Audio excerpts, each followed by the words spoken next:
மத்தியிலே இந்த காலை வேளையிலே இருப்பது காலை இல்லைன்னா மாலை மத்தியானம். இந்த மத்தியான வேளையிலே உங்களோடு ஆண்டுடைய வாழ்த்தை பகிர்ந்து கொள்ள ஆண்டவர் கொடுத்த சந்தர்ப்பத்திற்காக நான் அவருக்கு நன்றி செலுத்துகிறேன். நான் போதரோடு பேசிக்கொண்டிருக்கும் பொழுது, அதை காய்த்து கொண்டிருக்கும் பொழுது போதர் சொன்னார், நாங்கள் செய்கிற ஊழியத்தை பற்றி சுருக்கமாக சொல்லும்படியாக. நான் போன முறை சொன்னது போல நான் ரெண்டு ஸ்தாபனங்களை அல்லது 2 ஊழியங்களை நான் நிர்வகித்து வருகிறேன்.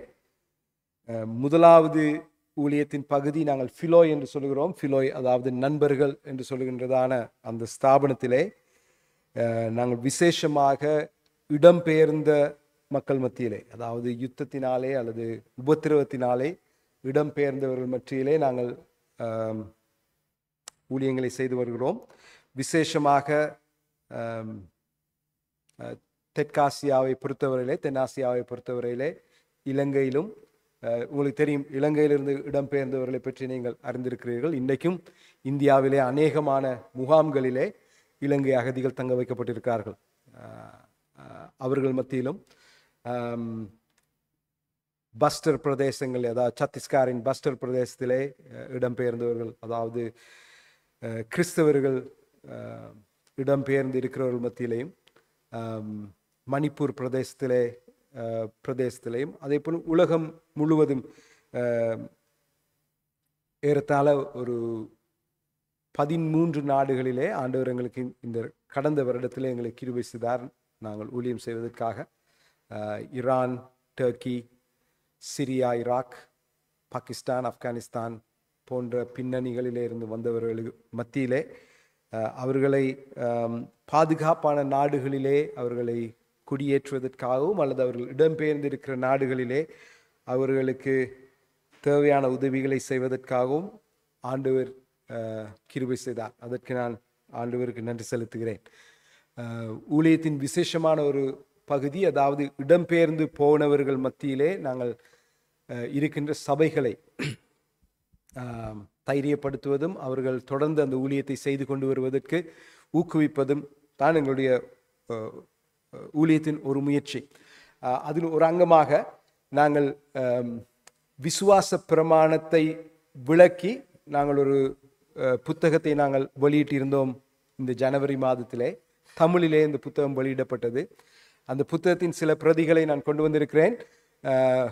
விரும்பியவர்கள் அதை ஒரு நன்கொடை கொடுத்து பெற்றுக்கொள்ளலாம், அல்லது நீங்கள் நன்கொடை கொடுக்காமல் கூட நீங்கள் அதை பெற்றுக்கொள்ளலாம் வேண்டும் என்று சொன்னால், நீங்கள் தமிழ் வாசிப்பீர்கள் என்று சொன்னால் அந்த புத்தகத்தை நீங்கள் பெற்றுக்கொள்ளலாம். சிலருக்கு அந்த புத்தகம் சில நேரம் கொஞ்சம்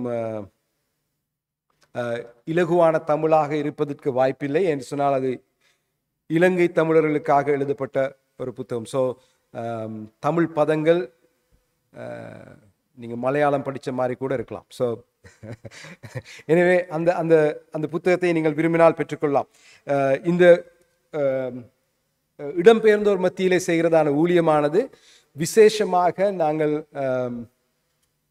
போரினாலும் உபத்திரவங்களினாலும் இடம்பெயர்ந்தோர் மத்தியிலே நாங்கள் செய்து கொண்டு வருகிறோம். உங்களுக்கு தெரியும், ஏறத்தாழ உலக சனத்தொகையிலே 1% தமிழ் என்ன சொல்ல 120 மில்லியன் 120 மில்லியன் மக்கள் போரினாலே உபத்திரவங்களினாலே இடம்பெயர்ந்திருக்கிறார்கள். இவர்கள் மத்தியிலே செய்கின்றதான ஊழியம் தான் ஃபிலோய் என்கின்றதான ஊழியம். இரண்டாவது ஸ்தாபனம் இமர்ஜ் என்று அழைக்கப்படுகிறது. அது டயசிஸுக்கு கீழே, அதாவது இருக்கின்ற சுவிசேஷ ஸ்தாபனத்தின் ஊடாக டயசிஸுக்கு கீழே இருக்கிற churches, evangelism and new churches, சுவிசேஷ anyway, evangelism and new churches, you know what I mean, right? Evangelism and new churches கீழே இந்த ஊழியம் விசேஷமாக மற்ற நாடுகளிலே இருந்து ஆஸ்திரேலியாவுக்கு குடிபெயர்ந்து வந்திருக்கிறவர்கள் மத்தியிலே சுவிசேஷத்தை கொண்டு செல்வதற்காகவும் அவர்களை எவ்விதமாக நாங்கள் சபைகளுக்கூடாக, திருச்சபைகளுக்கூடாக அவர்களை நாங்கள் எவ்விதமாக அணுகலாம், திருச்சபையிலுக்கூடாக நாங்கள் அவர்களை விதமாக சந்தித்து அவர்களை திருச்சபையோடு இணைக்கலாம் என்கின்ற நோக்கத்தோடு தான் இந்த இமர்ஜ் என்கின்றதான ஊழியம் நடைபெறுகிறது. விசேஷமாக புதிதாக வந்தவர்களுக்கு தொழில் வாய்ப்புகளையும் அதே போல் மற்றைய குடிபெயர்வு வசதிகளையும் செய்து கொடுப்பதன் மூலமாக அவர்களை நாங்கள் எவ்விதமாக சபைகளோடு இணைக்கலாம் என்பதுதான் அந்த ஊழியத்தின் முக்கியமான ஒரு பகுதி. உங்களிலே யாராவது இருவர் இந்த ஊழியத்தோடு சேர்ந்து இந்த சபையிலே புதிதாக வருகிறவர்கள், ஆஸ்திரேலியாவுக்கு இந்த பகுதிக்கு புதிதாக வருகிறவர்கள் மத்தியிலே நீங்கள் எவ்விதமாக அவர்களுக்கு உதவி செய்யலாம் அல்லது எவ்விதமாக நீங்கள் அவர்களுக்கு சுவிசேஷத்தை பகிர்ந்து கொள்ளலாம் என்று சொல்லுகின்ற வாஞ்சை இருக்கும் என்று சொன்னால் உங்களுக்கு பேசுங்கள், என்னோடு பேசும்படியாக கேட்டுக்கொள்கிறேன். விசேஷமாக புதிதாக வருகிறவர்களுக்கு ஆஸ்திரேலியாவிலே ரெசுமே எழுதுவதோ அல்லது அவர்களுடைய இன்டர்வியூக்கு எப்படி அவர்கள் ப்ரிப்பேர் பண்ணுவதோ அல்லது முதலாவது தொழிலை பெற்றுக்கொள்வது என்பது மிகவும் கடினமான ஒரு காரியம். அவர்களுக்கு நாங்கள் எவ்விதமாக அது ஒரு சுவிசேஷத்தை அறிவிக்கிறதுக்கான ஒரு சந்தர்ப்பமாக பாவித்து அவர்களோடு அவர்களுடைய வாழ்க்கையிலே நாங்கள் எவ்விதமாக இடைப்படலாம் என்பதுதான் அந்த ஊழியத்தின் நோக்கு. ரைட், இவ்வளோ தான் என்னுடைய சேல்ஸ் பிச். ரைட், நாங்கள் ஆண்டுடைய வார்த்தைக்கு பார்ப்போம். ஆண்டுடைய வார்த்தையை பார்க்கும் முன்பதாக ஒரு நிமிஷம் கண்களை மூடி நாங்கள் ஜெபிப்போம். இந்த காலை நேரத்திலே ஆண்டவர் எங்களோடு பேச வேண்டும். ஆண்டவருடைய வசனம் எங்களை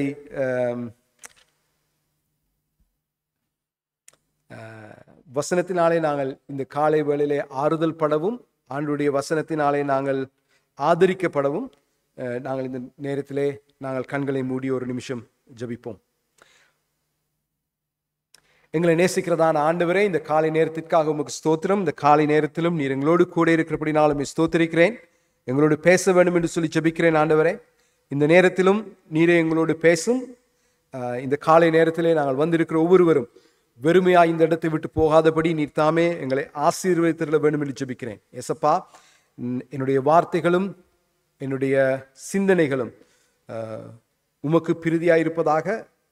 ஆண்டவரே, நீர் தாமே எங்களோடு பேச வேண்டும் என்று சொல்லி நாங்கள் உம்மை கேட்டுக்கொள்கிறோம். இயேசுவின் நாமத்திலே ஆமென். காலையிலே நாங்கள் இந்த மத்தியான நேரத்திலே நாங்கள் வாசித்த வேத பகுதி அப்போஸ்தலர் 4ஆம் அதிகாரம் கடைசி 6 வசனங்களை நாங்கள் வாசித்தோம். அந்த வசனத்திலே நாங்கள் ஆதி திருச்சபையை பற்றி நாங்கள் ஒரு குறிப்பிட்ட காரியத்தை நாங்கள் வாசிக்கக்கூடியதாக இருந்தது. இந்த ஆரம்ப நாட்களிலே திருச்சபை எவ்விதமாக இருந்தது, ஆரம்ப திருச்சபையினுடைய தொடக்கம் எவ்விதமாக இருந்தது, அதனுடைய ஆரம்பம் எவ்விதமாக இருந்தது என்று வாசித்தோம். இந்த ஆதி திருச்சபையினுடைய வெற்றிக்கு காரணமாக இந்த நபர்கள் இருந்தார்கள், தனிநபர்கள் சபையினுடைய வெற்றிக்கு அடித்தளமாக இருந்தார்கள். இந்த சபையின் ஆதி திருச்சபையின் வெற்றிக்கு அடித்தளமாக இருந்த ஒரு மனிதனை பற்றி தான் நாங்கள் வாசிக்க விரும்புகிறோம். அதிகமாக பேசப்படாதவன், வேதத்திலே புத்தகங்கள் எழுதவில்லை, வேதத்திலே இங்கும் அங்குமாக அவனுடைய பெயர் குறிப்பிடப்படுகிறது. அவனை பற்றி தான் நாங்கள் வாசிக்க விரும்புகிறோம். நாங்கள் வாழ்ந்து கொண்டிருக்கிறதான நாட்களானது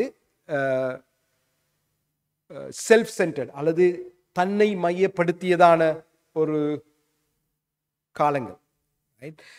நான் நல்லா இருக்க வேண்டும், என்னுடைய பிள்ளைகள் நல்லா இருக்க வேண்டும், நான் நல்ல தொழிலே அமர வேண்டும், நான் இந்த பதவியிலே போட்டியிட வேண்டும், எங்களுடைய குடும்பம் சிறந்ததாக காணப்பட வேண்டும், அல்லது நான் என்கின்றதான வட்டத்திற்குள்ளே எல்லாம் சுற்றி கொண்டிருக்க வேண்டும்.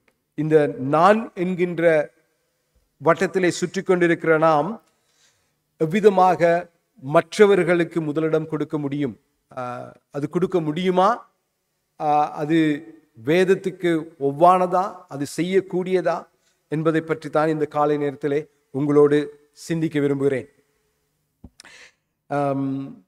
இந்த பகுதியிலே நாங்கள் வாசிக்கின்ற பொழுது நாங்கள் திருச்சபையை பார்ப்பதிலும் பார்க்க, திருச்சபை விதமாக இருந்தது என்று பார்ப்பதிலும் பார்க்க, திருச்சபையிலே இருந்தவர்கள் விதமாக இருந்தார்கள் என்று பார்த்தால் அது உங்களுக்கும் எனக்கும் உதவியாக இருக்கும். திருச்சபையின் ஸ்ட்ரக்சரை அல்ல, அல்லது திருச்சபையினுடைய கட்டிடத்தை அல்ல, அந்த திருச்சபையின் ஸ்தாபன கோப்பை அல்ல, அந்த இடத்திலே இருந்த தனிநபர்களுடைய வாழ்க்கையை பற்றி நாங்கள் சற்று இந்த காலை நேரத்திலே சிந்திப்போம். இந்த நேரத்திலே நான் உங்களோடு பேச விரும்புவது பர்னபா என்று சொல்லப்படுகின்றதான ஒரு மனிதனை பற்றி உங்களோடு நான் பேச விரும்புகிறேன். 4ஆம் அதிகாரம் 36, 37 வசனத்திலே அந்த இடத்திலே பர்னபா என்று சொல்லப்படுகின்ற ஒரு மனுஷனை பற்றி வேதம் சொல்கிறது. நாங்கள் 4ஆம் அதிகாரம் 36வது வசனத்தை வாசிப்போம். யாராவது ஒரு வாசிக்க விரும்புகிறவர் வாசிக்கலாம்.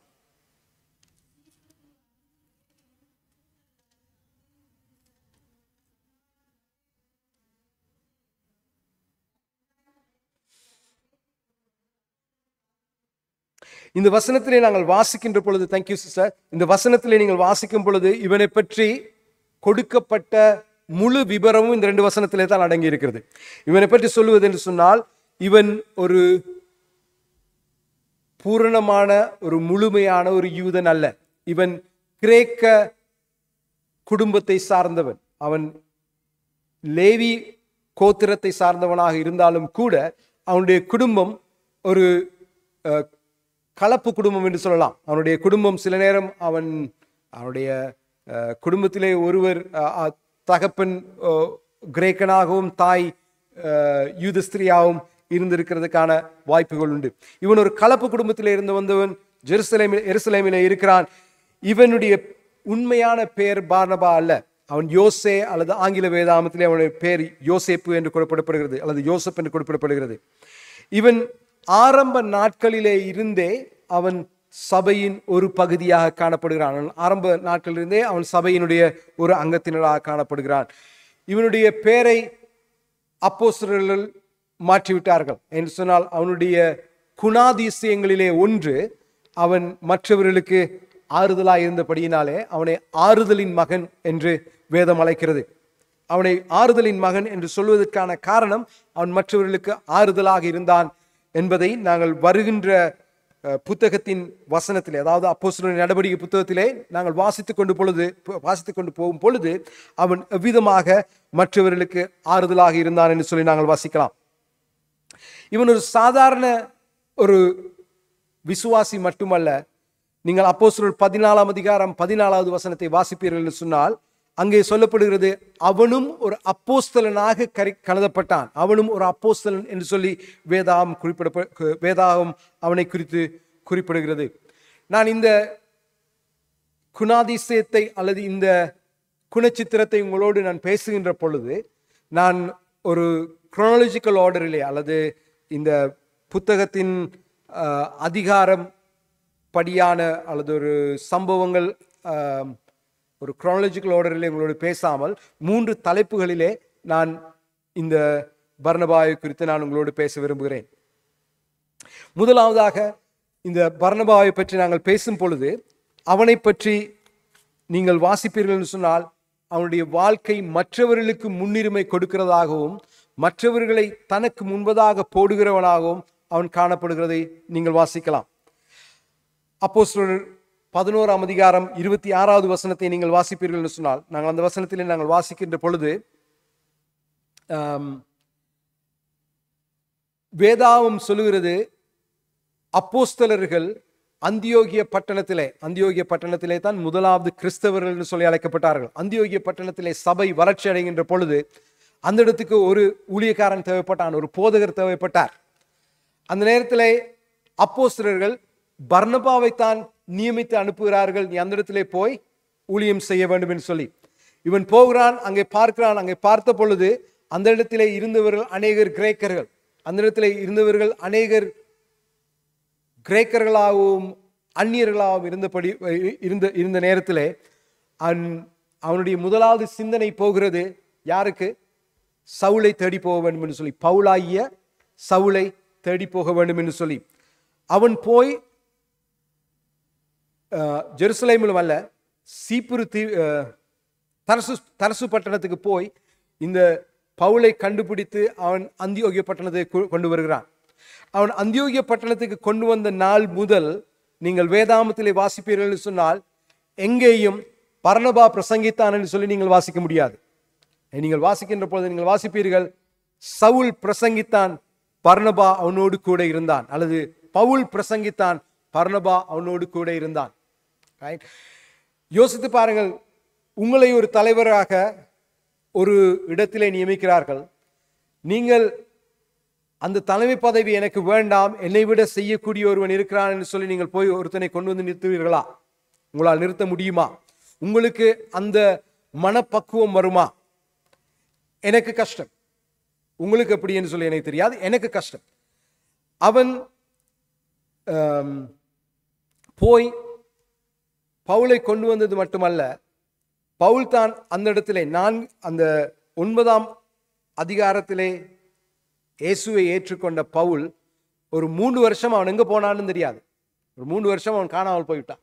இந்த காணாமல் போயிருந்த பவுலை போய் தேடி கண்டுபிடித்து கொண்டு வந்து அந்தியோகிய பட்டணத்திலே ஒரு தலைவனாக ஏற்படுத்தினதற்கான காரணம் ஆண்டவருடைய திட்டம் இருந்திருந்தாலும் கூட அந்த திட்டத்திற்கு காரணமாக அமைந்தவன் இந்த பர்னபா.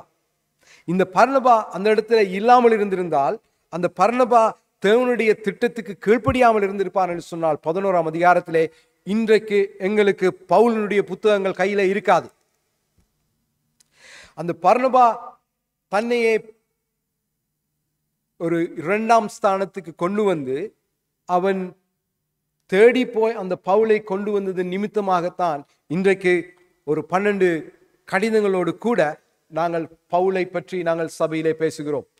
பர்னபா அந்த இடத்திலே இல்லாமல் இருந்திருந்தால் இன்றைக்கு பவுல் என்கின்றதான ஒரு அப்போஸ்தலன் எங்களுக்கு கிடைத்திருக்க மாட்டான். அது மட்டுமல்ல, நாங்கள் 15ஆம் அதிகாரம் முதல் 2 வசனங்களில் நாங்கள் வாசிக்கின்ற பொழுது பர்னபா எவ்விதமாக மற்றவர்களுக்காக தன்னை முன்னிறுத்தாமல் மற்றவர்களை எவ்விதமாக முன்னிறுத்தினான்னு சொல்லி நீங்கள் வாசிக்கலாம். நீங்கள் 15ஆம் அதிகாரம் முதல் 2 வசனத்திலே வாசிக்கின்ற பொழுது அந்த இடத்திலே பவுலுக்கும் பர்னபாவுக்கும் இடையிலே ஒரு கருத்து வேறுபாடு உருவாகின்றது. பவுலுக்கும் பர்னபாவுக்கும் இடையிலே கருத்து வேறுபாடு உருவாகின்ற நேரத்திலே நீங்கள் யோசிக்கலாம், இந்த 2 பேரும் எவ்வளவு சிநேகமாக 2 பேரும் எவ்விதமாக இந்த ஊழியத்தை செய்தார்கள், ஏன் இவர்களுக்கு மத்தியிலே கருத்து வேறுபாடுகள் ஏற்படுகிறது என்று சொல்லி நீங்கள் அந்த வசனத்தை தொடர்ந்து வாசிக்கின்ற பொழுது அந்த இடத்திலே ஒரு சம்பவம் குறிப்பிடப்படுகிறது. அதாவது பவுல் மார்க் என்கின்றவனை, அதாவது தமிழ் வேதாமத்திலே வாசிப்போம் அந்த பெயர்களை புரிந்து கொள்வதற்காக 15ஆம் அதிகாரம் முதல் 2 வசனங்களை வாசியுங்கள் தயவு செய்து.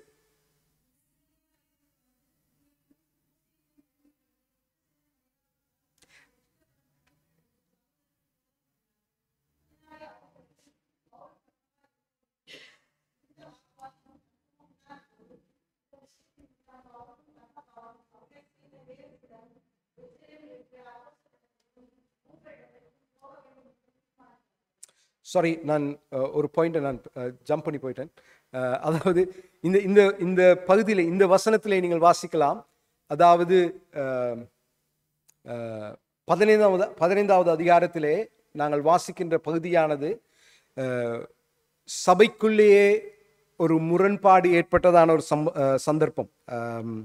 அதை பற்றி தான் நாங்கள் அந்த 15வது அதிகாரத்திலே நாங்கள் வாசிக்கிறோம். நான் உங்களோடு பேச விரும்பிய பகுதி 15வது அதிகாரம் 36வது வசனம் முதல் 40வது வசனம் வரை, 36வது வசனம் முதல் 40வது வசனம் வரை.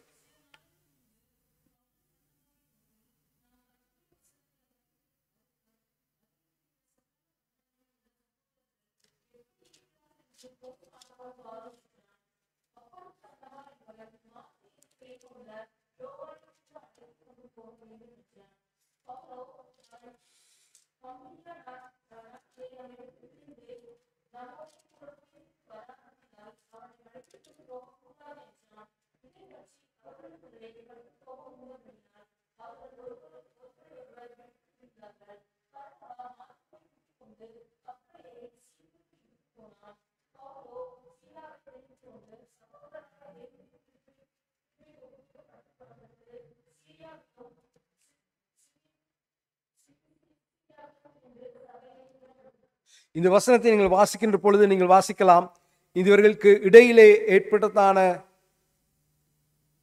மனஸ்தாபத்திற்கு முக்கியமான காரணம் மாற்கு எனப்படுகின்றதான ஒரு வாலிபர். இந்த மாட்குவுக்காக, இந்த மாட்கு ஒரு தலைவனாக வர வேண்டும் என்பதற்காக, அல்லது மாட்குக்கும் ஒரு சந்தர்ப்பம் கொடுக்க வேண்டும் என்பதற்காக பர்னபாவுக்கும் பவுலுக்கும் இடையிலே வாக்குவாதம் உருவாகின்றது. இதனாலே அவன் இன்னொருவனுக்காக பேசி, இன்னொருவனுக்காக தன்னுடைய அந்த ஃப்ரெண்ட்ஷிப்பே, தன்னுடைய அந்த ஊழியத்தின் பார்ட்னர்ஷிப்பே பர்னபா அந்த இடத்துல கைவிட்டு விட்டு இவர்கள் இருவரும் பிரிந்து போகின்றதான சந்தர்ப்பத்தை நீங்கள் வாசிக்கலாம். நாங்கள் எந்த அளவுக்கு மற்றவர்களுக்காக எங்களுடைய ஃபெமிலியரிட்டிஸ், எங்களுடைய நண்பர்கள், எங்களோடு கூட இருந்தவர்களை கூட நாங்கள் மற்றவர்களுக்காக விட்டு கொடுக்கிற அளவுக்கு எங்களால் முடியுமா? நீங்கள் அதை பர்னபாவுடைய வாழ்க்கையிலே நீங்கள் வாசிக்கலாம். நாங்கள் இரண்டாவதாக பர்னபாவுடைய வாழ்க்கையிலே நாங்கள் காண்கிறதான ஒரு காரியம், அவன் மற்றவர்களுக்காக குரல் கொடுக்கிறவனாக காணப்படுகிறான். அதைத்தான் நாங்கள் 15வது அதிகாரம் முதல் 2 வசனங்களிலே வாசிக்கிறோம். நீங்கள் 15வது அதிகாரம் முதல் 2 வசனங்களிலே நீங்கள் வாசிப்பீர்கள் என்று சொன்னால், அந்த சந்தர்ப்பமானது சபைக்குள்ளே ஒரு குழப்பத்தை உருவாக்குகின்றதான சந்தர்ப்பம். 15வது அதிகாரம் சபையினுடைய குழப்பத்தை சுட்டி காட்டுகிறது. சபைக்குள்ளே நான் கிரேக்கன், நான் யூதன், நான் கிரேக்கனாக இருந்தால் இப்படி இருக்க வேண்டும், நான் யூதனாக இருந்தால் இப்படி இருக்க வேண்டும் என்கிறதான ஒரு சூழ்நிலை வருகின்ற பொழுது பவுலும் பர்னபாவும் அவர்கள் அந்த இடத்திலே ஒரு குரல் இல்லாதவர்களுக்காக, அந்த அந்நிய ஜாதியார், கிரேக்க ஜாதியார், மற்ற ஜாதியார், அந்த இடத்திலே குரல் இல்லாதவர்களுக்காக இவர்கள் இருவரும் குரல் கொடுக்கின்றார்கள். இன்றைக்கும் சபைக்கு வெளியே குரல் அற்றவர்களுக்காக, மற்றவர்கள் பேச வாய்ப்பற்று இருக்கின்ற சந்தர்ப்பத்திலே அவர்களுக்காக பேசுவதற்கு நானும் நீங்களும் ஆயத்தமாக இருக்கிறோமா? அதை பற்றி சிந்தித்து பாருங்கள். நான் உங்களுக்கு ஏற்கனவே சொன்னேன், பவுல் பர்னபா இல்லாவிட்டால் எங்களுக்கு பவுல் இல்லை என்று சொல்லி. பவுலுக்காக குரல் கொடுத்தவன் தான் பர்னபா. 9ஆம் அதிகாரத்தை உங்களுடைய வேதத்தை நீங்கள் திருப்பி சொன்னால் 9ஆம் அதிகாரம் 26ஆம் வசனம் முதல் 27வது வசனம் வரை நீங்கள் வாசிக்கின்ற பொழுது அந்த இடத்துல சொல்லப்படுகிறது, பவுல் கிறிஸ்தவர்களை உபத்திரவப்படுத்தி கொண்டு வந்தான். 1வது வசனம் சொல்கிறது, அவன் எருசலேமிலிருந்து டமஸ்கஸிற்கு அவன் போகிறான், கிறிஸ்தவர்களை சிறைப்பிடித்து எருசலேமிற்கு கொண்டு வருவதற்காக. அந்த நேரத்திலே ஆண்டவருடைய வாழ்க்கையில இடைப்படுகிறார். அவன் கிறிஸ்தவனாகிறான். அவன் தமஸ்கு பட்டணத்திலிருந்து அவனுடைய வாழ்க்கையை காப்பாற்றுவதற்காக, அவனுடைய உயிரை காப்பாற்றுவதற்காக அந்த இடத்திலே இருந்த சீஷர்கள் அவனை ஒரு கூடையிலே போட்டு இறக்கி அவனை எருசலேமுக்கு அனுப்புகிறார்கள். எருசலேமுக்கு வந்த பவுல் சீஷர்களோடு சேர்ந்து கொள்ள முயற்சி செய்கிறான். அங்கே சீஷர்கள் அவனை நம்புவதற்கு தயாராக இல்லை. அங்கே இருந்த கிறிஸ்தவர்கள் அவனை நம்புவதற்கு தயாராக இல்லை. அதற்கான காரணம் என்னவென்று சொன்னால், இவன் ஏற்கனவே ஸ்தேவான் கொலை செய்யப்படுவதற்கு காரணமாக இருந்தவன். பவுல் தான் ஸ்தேவான் கொலை செய்யப்படுவதற்கு காரணமாக இருந்தான். அதே போல் அவன் தமஸ்குவுக்கு போனதற்கான காரணம் கிறிஸ்தவர்களை சிறைப்பிடித்துக் கொண்டு வருவதற்காக. அதே போல் இப்பொழுது இவன் எருசலேமுக்கு வந்திருக்கிறான். இவனை நாங்கள் நம்ப முடியுமா? இன்றைக்கும் அதே ஒரு சூழ்நிலையிலே சபை போய்கொண்டிருப்பதை நீங்கள் காணலாம். யாராவது ஒரு சபைக்கு புதிதாக வந்தால் நாங்கள் அவர்களை நம்பக்கூடிய சூழ்நிலையிலே இருக்கிறோமா? அவர்கள் வருகின்ற பொழுது இவர்கள் யார், இவருடைய பின்னணியனே, இவர்கள் இதுக்குள்ளே வருகிறார்கள் இருப்பதை பற்றித்தான் நாங்கள் அதிகமாக சிந்திக்கிறோம். இவ்விதமான ஒரு சூழ்நிலையிலே பர்னபா மட்டும்தான் அவனை போய் சேர்த்து கொண்டான் என்று சொல்லி வேதம் சொல்லுகிறது. அவனை சேர்த்து கொண்டது மட்டுமல்ல, அவனை சேர்த்து கொண்டு அவனை அப்போஸ்தலரிடத்திலே கொண்டு போய் அவனுக்கு நடந்த சம்பவங்களை விவரித்தான் என்று சொல்லப்படுகிறது. ஒருவனுக்காக பரிந்து பேசுகின்றதான, மற்றவனுக்காக குரல் கொடுக்கின்றதான ஒரு மனுஷனாக பர்னபா அந்த இடத்திலே காணப்படுகிறான். இதை எங்களுடைய வாழ்க்கையிலே சிந்தித்து பார்ப்போம். நாங்கள் மற்றவர்களுக்காக எந்த அளவுக்கு பேசுறதற்கு தலைப்பட்டிருக்கிறோம்? மற்றவர்கள் குரலற்று போகின்ற நேரத்திலே நாங்கள் அவர்களுக்காக பேசுவதற்கு ஆயத்தமாயிருக்கிறோமா? இன்றைக்கும் சபையை எடுத்துக்கொள்வோம் என்று சொன்னால் நாங்கள் மற்றவர்களுக்காக பேசுவதற்கு நாங்கள் தயங்குகிறோம் அல்லது தலைப்படுவதில்லை என்று சொன்னால் அதனாலே எங்களுடைய வாழ்க்கை பாதிக்கப்படும், எங்களுடைய ஊழியங்கள் பாதிக்கப்படும், அல்லது என்னுடைய சுகம் பாதிக்கப்படும் என்பதற்காக நான் அதை செய்வதில்லை. மூன்றாவதாக, அவன் பேச்சினாலே அல்லது அவனுடைய வார்த்தையினாலே மட்டுமல்ல, அவன் தன்னுடைய வாழ்க்கையிலே தன்னுடைய சொத்துக்களினாலேயும் அதை செய்தான். நீங்கள் 4ஆம் அதிகாரம் 36ஆம் வசனத்தை நாங்கள் வாசித்தோம். ஆல்ரெடி நாங்கள் அதை வாசித்தோம். அந்த வசனத்திலே சொல்லப்படுகிறது, அவன் தனக்கு உண்டானவைகள் எல்லாவற்றையும் விற்று அவன் அதை கொண்டு வந்து அப்போஸ்தலருடைய பாதத்திலே வைக்கிறான். அதை ஊழியத்திற்கு பாவிக்கும்படியாக அல்லது சபையிலே இருக்கிற விசுவாசிகளுக்கு பாவிக்கும்படியாக.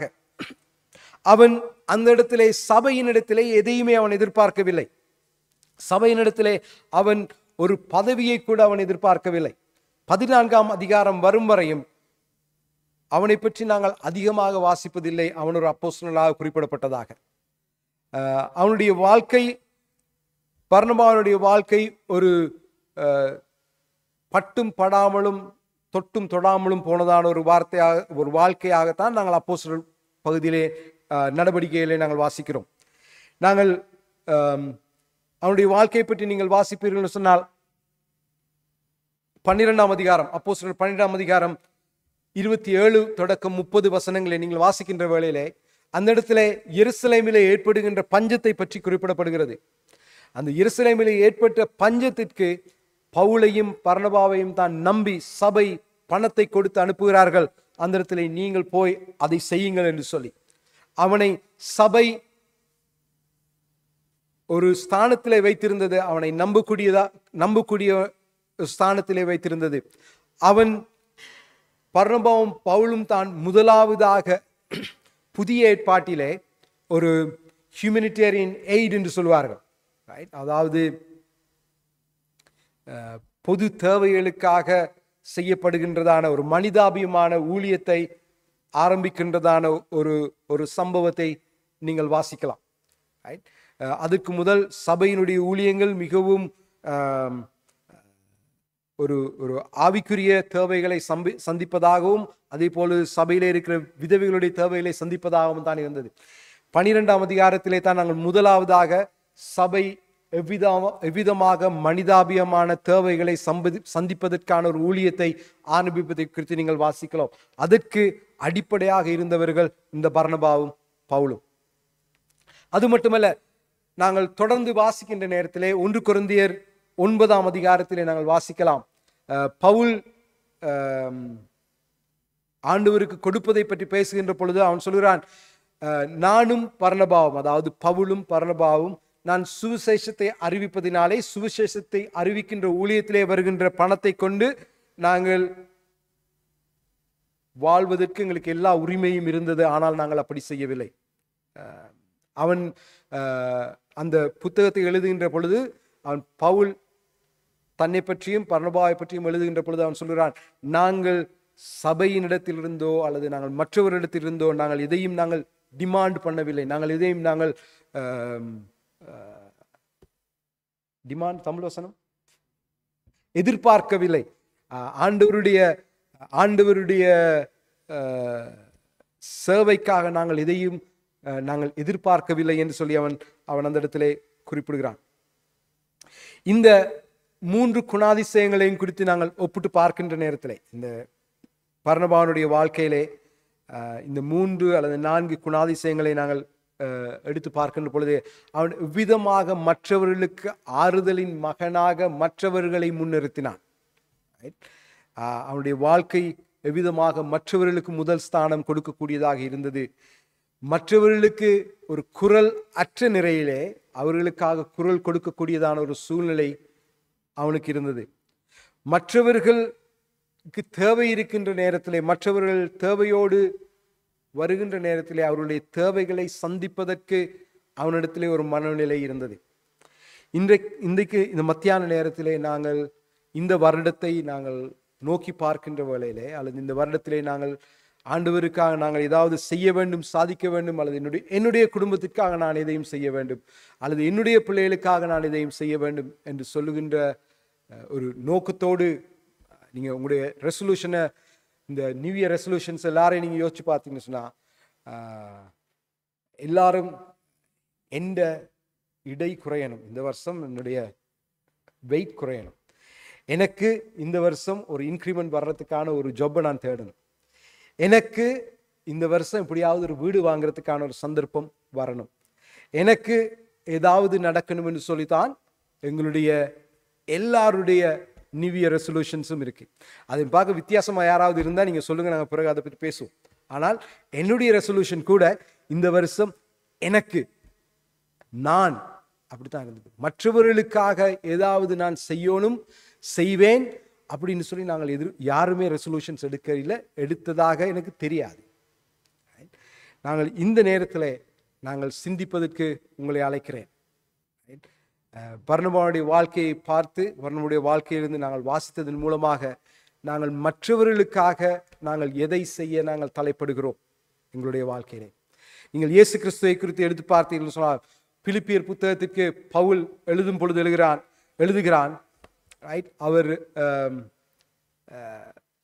பிதாவிற்கு சமமாக பிதாவுடைய வலது பார்சத்தில் இருந்தாலும் கூட எல்லாவற்றையும் விட்டு மனுஷ ரூபம் எடுத்து மனுஷ சாயலானார்.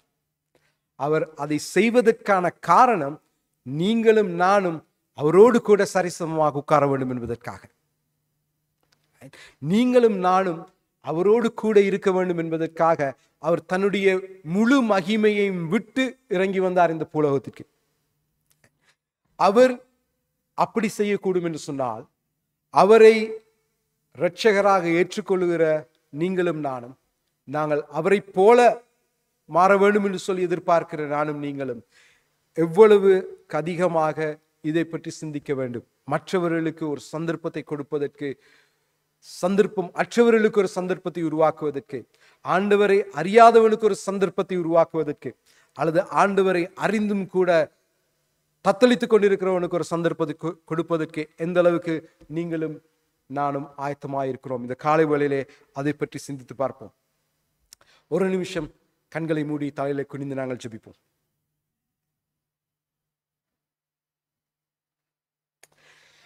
எங்களை நேசிக்கிறதான தகப்பனே, இந்த காலை நேரத்திற்காக உங்களுக்கு ஸ்தோத்திரிக்கிறேன். ஆண்டவரே, இந்த காலை நேரத்திலும் நீர் எங்களோடு இடைப்பட வேண்டும் என்று ஜெபிக்கிறேன்.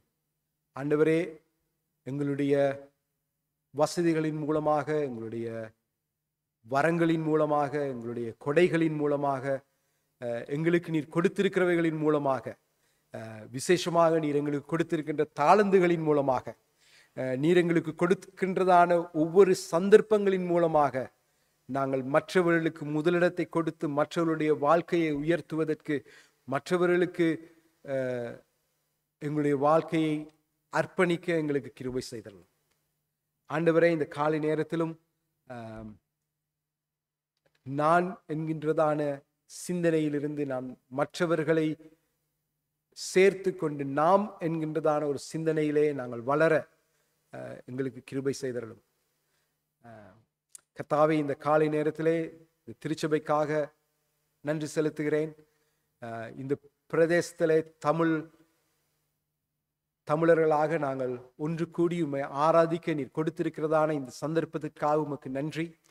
ஆண்டவரே, அதே போல் உம்மை பற்றி அறியாத, இந்த இடத்திலே இல்லாத ஆயிரக்கணக்கான தமிழர்கள் இந்த பகுதியிலே இருக்கிறார்கள்.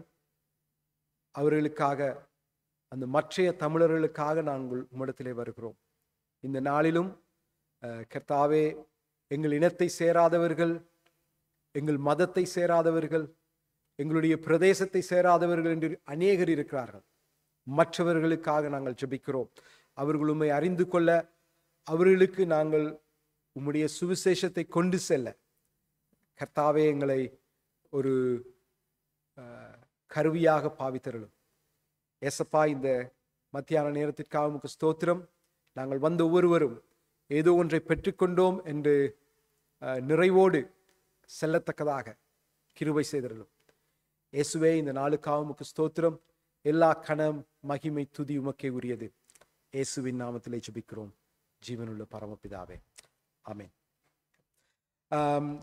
பின்பக்கமாக எங்களுடைய நியூஸ்லெட்டர் அல்லது எங்களுடைய செய்தித்தாள்களையும் ஊழியத்தை பற்றிதான ஒரு சிறு புத்தகத்தையும் வைத்திருக்கிறேன்.